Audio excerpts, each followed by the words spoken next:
Our trip was different. It was to be a classic affirmation of everything right and true in the national character. A gross physical salute to the fantastic possibilities of life in this country, but only for those with true grit.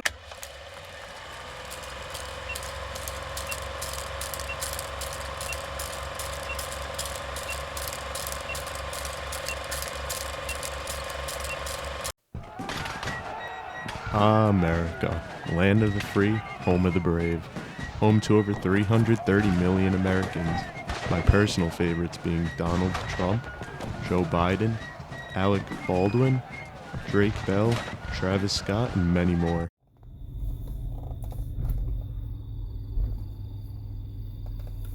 What can I get for you? You know why we're here. What can I get for you? The Travis Scott Burger. I'd like, can I please have one Travie patty? I'm gonna get a 10-piece nugget and a medium fry as well. Some of the most beautiful cities in the world are located right here in our glorious nation, like Detroit and Chicago. A nation built on freedom, where even till this day, women are somehow still given basic human rights, like driving. So free that you can live off taxpayers for extended periods of time, despite the need for work. Huh, take that, you capitalist pigs. The economy is the best it's been in years. With the dollar inflating, it leaves more growth in high-taxed crypto and NFTs of images that a third grader could draw. And wow, is it just the perfect time to buy a house. But it's okay for us middle-class Americans, because at the end of our 9 to 5, we get to go right to the liquor store and pick up a nice 12-pack for the night. Alcoholism isn't that bad here. It could have been needles. But it's okay, because in a few years, you'll be in slightly less debt from all the rigorous schooling you went through. It sure is a good thing we have the weekends to live for. After all, we do get tired of pretending that we're living the American dream. I hate to say this, but this place is getting to me. I think I'm getting the fear. Nonsense. We came here to find the American dream. Now that we're right in the vortex, you want to quit? You must realize, man, we found the main nerve. That's what gives me the fear. The American dream is not dead. I've been played by society, brainwashed, fooled, duped into believing it was true. The hardest part was realizing I almost killed it. I grabbed it by the throat and squeezed with the potency and vigor of God himself. It had no chance of survival. I've been waiting for its vulnerability to show, using nothing but my pure disappointment, hatred, and guerrilla tactics to destroy the very thing I sought out for. Somehow the dream escaped its fate, propped up against a brick wall in a dark alley, waiting for someone to help. When I hear the news, I'm frightened.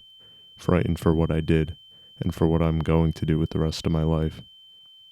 It felt morally wrong to the way the dream had intended me to walk about this unruly world. Instead, by Wednesdays, I met with the impending doom and dread of the mundane life the middle working class lives. Drugs enter the raw, gritty scene of reality to escape from this twisted hell we've created. Drugs that bring you up and down. Drugs that make you feel alive and happy, yet guilty and depraved, all in one sitting. By Sunday, I look for an escape from this madness. The madness that has been brewing overhead since Wednesday morning, but the melting pot is already rusting at the seam, ready to burst. I'm left with outrageous, unfathomable ideas to live my life authentically and true to my being. These problems I face, although unsure if universal, have me feeling lonely and filled with thoughts of who I am and what I will become. But as the days go on, I am left realizing the American dream is not dead. It has changed, as have the times of living. The thought of my dream still lives fresh in my mind. It makes me see there is no wrong way to walk about, doing what feels right and just. The American dream is no longer about social status or money. It's not to live up to the normalities of family, peers, or society. It is to find joy in the human experience, ridding myself from the paranoia of tomorrow to become free at last. So we shall let the reader answer this question for themselves. Who is the happier man?